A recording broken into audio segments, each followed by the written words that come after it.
Welcome to school Raj theory.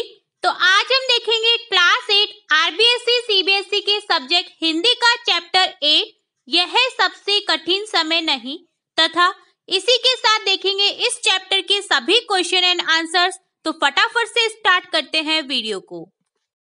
तो कविता की पंक्तियां कुछ इस तरह से हैं।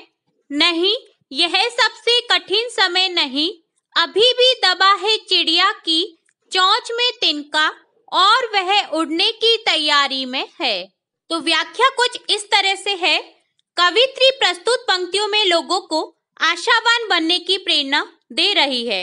व्यक्ति को लगता है कि यह सबसे कठिन समय है, उसके बचने की उम्मीद नहीं है, लेकिन फिर भी जीवन में कुछ उदाहरण हैं जिन्हें हम देख सकते हैं।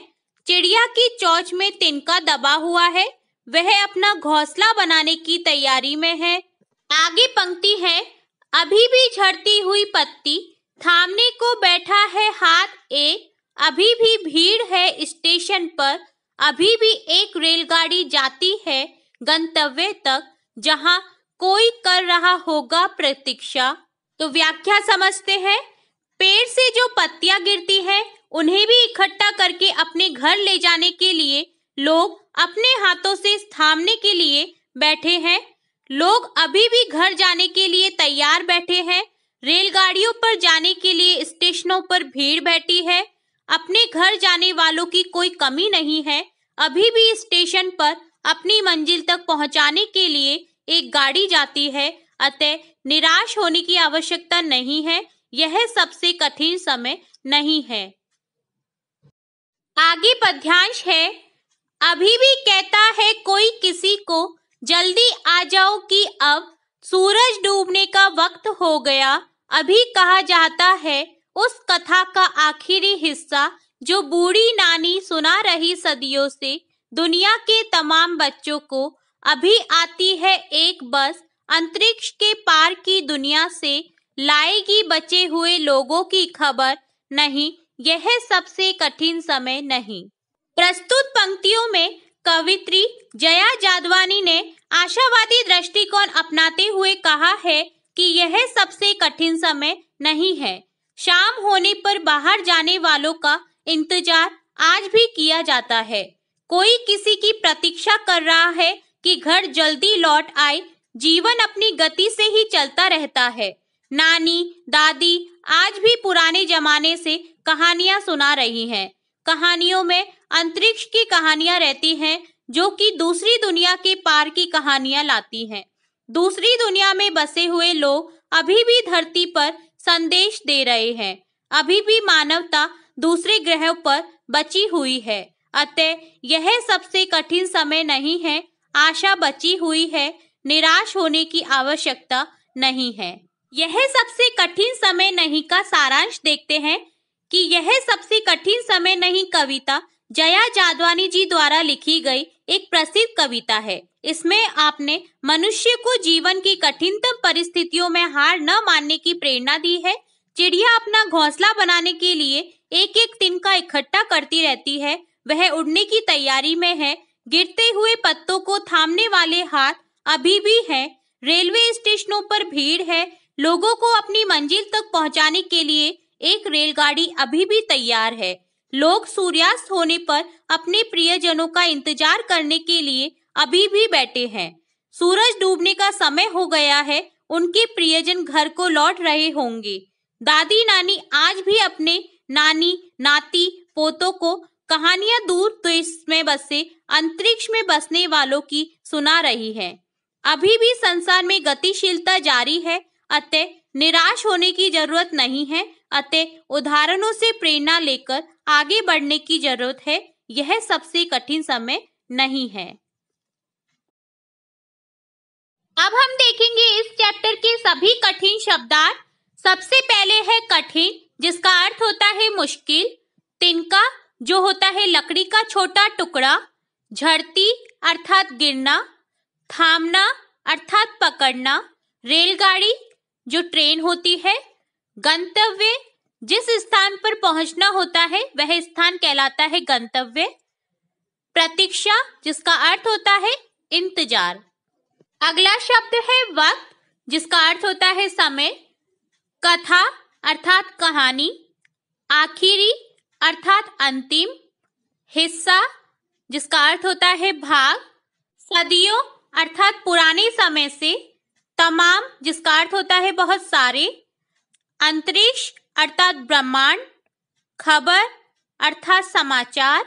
तो ये थे इस चैप्टर में आए हुए सभी कठिन शब्दार्थ। अब हम करेंगे इस चैप्टर का अभ्यास कार्य। सबसे पहले है पाठ से, जिसमें क्वेश्चन फर्स्ट है, यह समय कठिन नहीं है, यह बताने के लिए कविता में कौन कौन से तर्क प्रस्तुत किए गए हैं स्पष्ट कीजिए। आंसर देखते हैं। यह कठिन समय नहीं है, यह बताने के लिए कवि ने निम्नलिखित तर्क दिए हैं। फर्स्ट है, अभी भी चिड़िया चोंच में तिनका दबाए उड़ने को तैयार है, क्योंकि वह नीड़ का निर्माण करना चाहती है। सेकंड है, एक हाथ झड़ती हुई पत्ती को सहारा देने के लिए बैठा है। थर्ड है, अभी भी एक रेलगाड़ी गंतव्य अर्थात पहुंचने वाले स्थान तक जाती है। फोर्थ है, नानी की कथा का आखिरी हिस्सा बाकी है। फिफ्थ है, अभी भी एक बस अंतरिक्ष के पार की दुनिया से बचे हुए लोगों की खबर लाएगी। सिक्स है, अभी भी कोई किसी को कहता है कि जल्दी आ जाओ, सूरज डूबने का समय हो चला है। नेक्स्ट क्वेश्चन सेकंड है, चिड़िया चोंच में तिनका दबाकर उड़ने की तैयारी में क्यों है, वह तिनकों का क्या करती होगी, लिखिए। आंसर है, चिड़िया अपनी चोंच में तिनका दबाकर उड़ने की तैयारी में है, क्योंकि सूरज डूबने का समय हो चुका है। उसके डूबने से पहले चिड़िया अपने लिए घोंसला बनाना चाहती है। वह तिनके से अपने लिए घोंसला तैयार कर उसमें अपने बच्चों के साथ रहेगी। घोंसला उसके परिवार को सुरक्षा प्रदान करता है। नेक्स्ट क्वेश्चन थर्ड है, कविता में कई बार अभी भी का प्रयोग करके बातें रखी गई है। अभी भी का प्रयोग करते हुए 3 वाक्य बनाइए और देखिए उनमें लगातार, निरंतर, बिना रुके चलने वाले किसी कार्य का भाव निकल रहा है या नहीं। आंसर है, फर्स्ट सेंटेंस है, मुझे अभी भी सिर दर्द है। सेकंड है, अभी भी गांव में बच्चे कई मील पैदल चलकर स्कूल जाते हैं। थर्ड है, हम अभी भी अंग्रेजी सीख रहे हैं। तीनों वाक्यों में अभी भी का प्रयोग हुआ है, जिनमें निरंतरता का भाव निकल रहा है।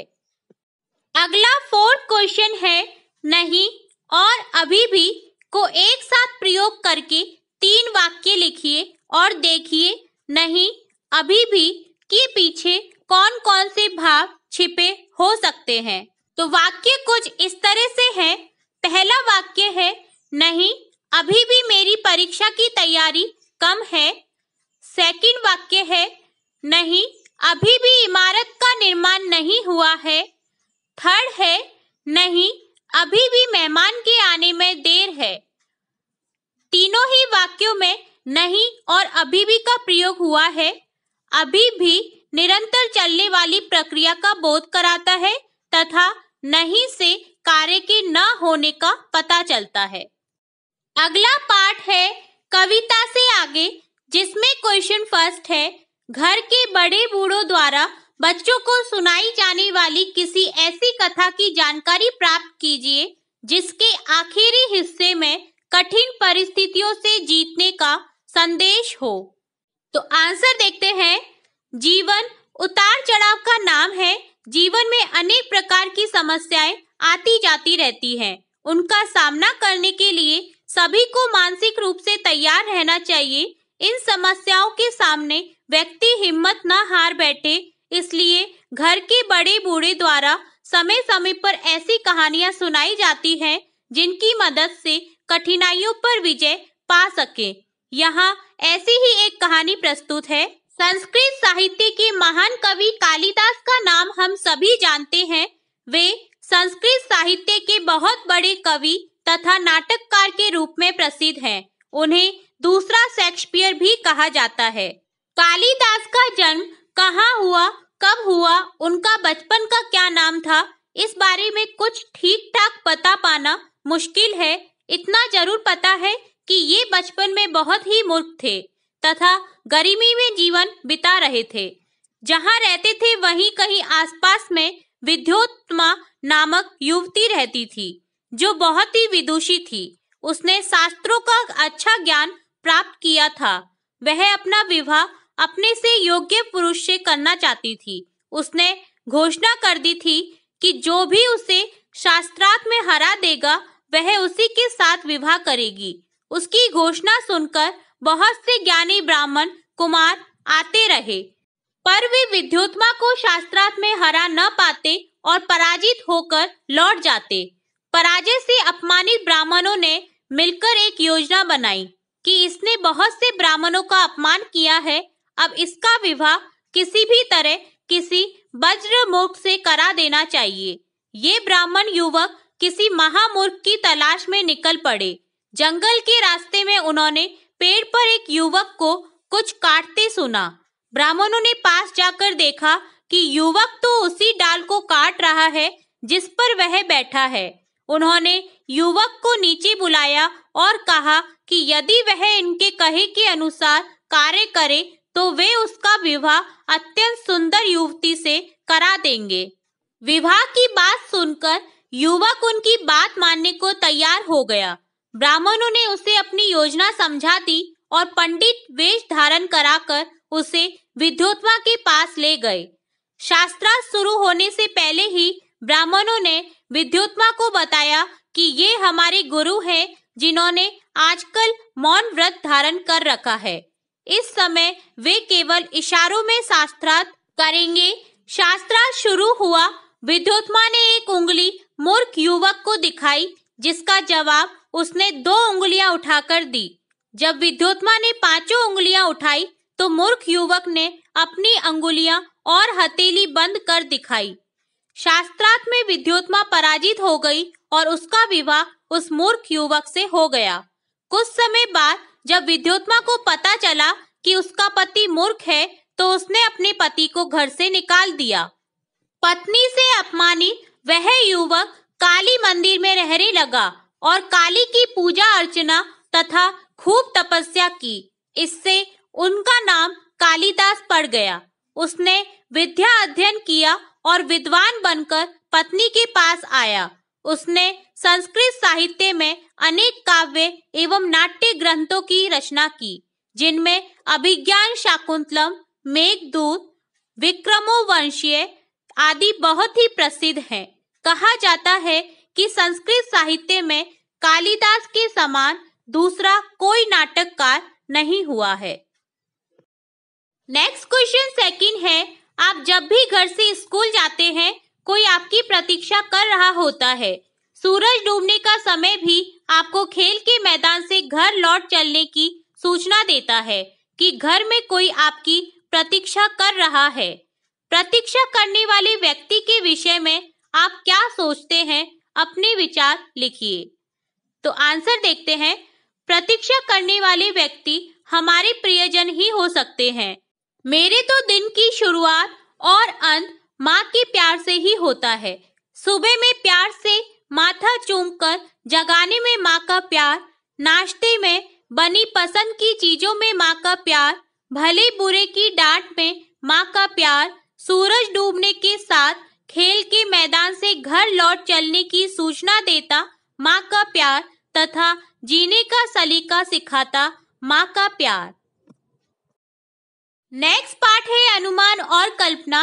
अंतरिक्ष के पार की दुनिया से क्या सचमुच कोई बस आती है जिससे खतरों के बाद भी बचे हुए लोगों की खबर मिलती है? आपकी राय में यह झूठ है या सच? यदि झूठ है तो कविता में ऐसा क्यों लिखा गया? अनुमान लगाइए। यदि सच लगता है तो किसी अंतरिक्ष संबंधी विज्ञान कथा के आधार पर कल्पना कीजिए वह बस कैसी होगी, वे बचे हुए लोग खतरों से क्यों घिरे गए होंगे। इस संदर्भ को लेकर कोई कथा बना सके तो बनाइए। प्रस्तुत कविता में कवि ने अपना आशय स्पष्ट करने के लिए कल्पना का सहारा लिया है। अंतरिक्ष के पार की दुनिया की सभी बातें काल्पनिक हैं। इस प्रकार की कल्पना को फैंटेसी कहते हैं। कविता में फैंटेसी बनाए रखने के उद्देश्य से कवि ने ऐसा लिखा है। दूसरी दुनिया के अस्तित्व को लेकर वैज्ञानिकों के पास भी कोई प्रमाण नहीं है। तो ये था कंप्लीट चैप्टर यह सबसे कठिन समय नहीं, जिसमें हमने पाठ के सार के साथ साथ सभी क्वेश्चन एंड आंसर्स स्टार्टिंग से लेके एंड तक कंप्लीट किए हैं। यदि आपको फिर भी किसी क्वेश्चन में कोई डाउट हो, कोई क्वेरी हो, तो आप कमेंट बॉक्स में कमेंट करके पूछ सकते हैं। हम फिर मिलते हैं नेक्स्ट वीडियो में नेक्स्ट चैप्टर के साथ। और अगर अभी तक वीडियो को लाइक नहीं किया है तो लाइक करें और इस वीडियो को अपने दोस्तों के साथ ज्यादा से ज्यादा शेयर करें और चैनल को सब्सक्राइब करना बिल्कुल ना भूलें। वीडियो को पूरा देखने के लिए धन्यवाद।